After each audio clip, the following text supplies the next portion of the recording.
Hello guys, कैसे हो। आज हम आप लोगों के लिए एक धमाकेदार वीडियो लेकर आया हो। इस वीडियो के अंदर हम देखेंगे 2024 में अपकमिंग टॉप 10 डांग हुआ एनिमी को, जहां पर आप लोगों को देखने को मिलेगा एडवेंचर, रोमांस, 3D खतरनाक फाइटिंग एनिमेशन, ट्रेलर और बढ़िया बढ़िया गुड स्टोरी लाइन। तो चलिए शुरू करते हैं।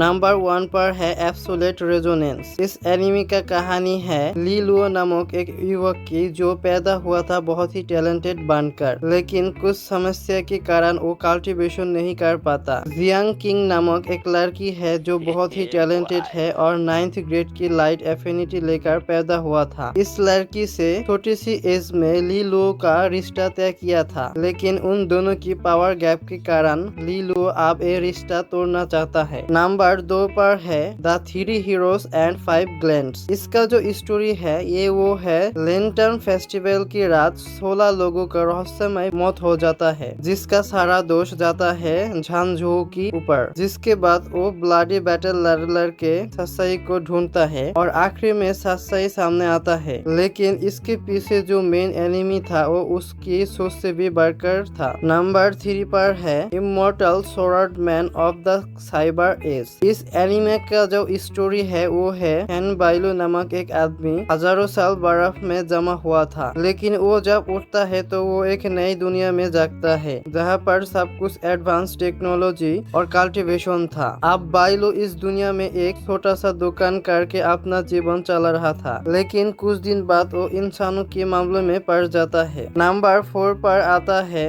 The age of spiritual flow. इस एनिमे का जो स्टोरी है वो एक स्पिरिचुअल एनर्जी दुनिया में आता है और वहाँ से दुनिया में डेविल रेस के लोग एंटर करते हैं, जिसके बाद दुनिया में इंसानियत खतरे में पड़ जाता है। फिर हमारा जो हीरो है वो अपने पिछले जीवन का पावर को सेंस करता है, फिर वो इस डेविल से फाइट करने लगता है। नंबर 5 पर है एम स्टार। इस एनिमी के अंदर आपको देखने को मिलेगा इंसान और डिमोन मतलब एलियन के बीच फाइट। इसका जो स्टोरी लाइन बेस है वो है रिलेशनशिप, विश्वासघातक और सैक्रिफाइस का। जैसे जैसे स्टोरी बढ़ता जाता है हमारा हीरो का रिलेशनशिप ब्रोकन हार्ट होकर विश्वासघातक रिलेशनशिप में बदल जाता है। नंबर 6 पर है गैलेक्सी ऑफ 7 किंगडम। इस एनिमी का जो स्टोरी है बाई चैन डायनेस्टी का पतन के बाद इंसानों से गैलेक्सी के बीच नाता टूट जाता है। फिर कई सालों बाद एक लड़का एक लाल बक्सा पाता है जिसमें पावर था गैलेक्सी का, मतलब पावरफुल होने का तरीका। तभी उस टाइम पर इंसान और एलियन के बीच फाइट हो रहा था, जिसके दौरान ह्यूमैनिटी का एग्जिस्टेंस खतरे में पड़ जाता है। जिसके बाद दुनिया को बचाने का उम्मीद चारों टीनेजर पर पड़ता है। नंबर 7 पर है गोल्डन गार्ड। इस एनिमी का जो स्टोरी है किंग मिंग और बाई क्यू से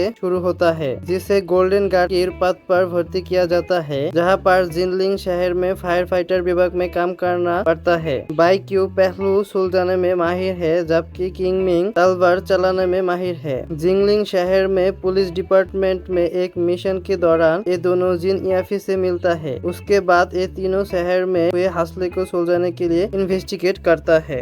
नंबर 8 पर है शो शेनजी। इस एनिमी का स्टोरी शुरू होता है बारबारिक युग में, जहाँ पर इम्पेरर यान और इम्पेरर हुआंग रहते थे। उस समय सेंट्रल प्लेन्स में सब लोग पावर के लिए एक दूसरे से फाइट कर रहे थे। तभी वहाँ का जो लीडर इम्पेरर शेन ऊ नोंग था उसका मौत हो जाता है। इस अशांत युद्ध के बीच ये नामक एक लड़के का जन्म होता है, जिससे सौभाग्य से इम्पेरर शेन ऊ नोंग का इनहेरिटेंस मिल जाता है, जिसके बाद वो कल्टीवेशन करता है और पावरफुल बन जाता है। नंबर 9 पर है वर्ल्ड डिफाइन डेन गॉड। इस एनिमी का जो स्टोरी है वो बहुत ही बढ़िया है। इस एनिमी का स्टोरी शुरू होता है सिंग जायन नामक एक लड़के से, जो जन्म से ही क्रिपल मतलब कल्टीवेशन नहीं कर सकता। वो अपने किस्मत को बदलने के लिए एक खतरनाक जगह पर जाता है, जहाँ पर मेडिसिन ढूंढने के लिए, जिसकी मदद से वो फिर से कल्टीवेशन कर सकते हैं। लेकिन अचानक वो एक गुफा के अंदर दो इंजर्ड गॉड और डिमोन को पाता है। इंजर्ड गॉड की मदद करने के बाद वो डिमोन गॉड को मार देता है, जिसके बाद इंजर्ड गॉड की गाइडेंस के कारण कल्टीवेशन शुरू करता है और आखिरी में अल्केमी गॉड बन जाता है।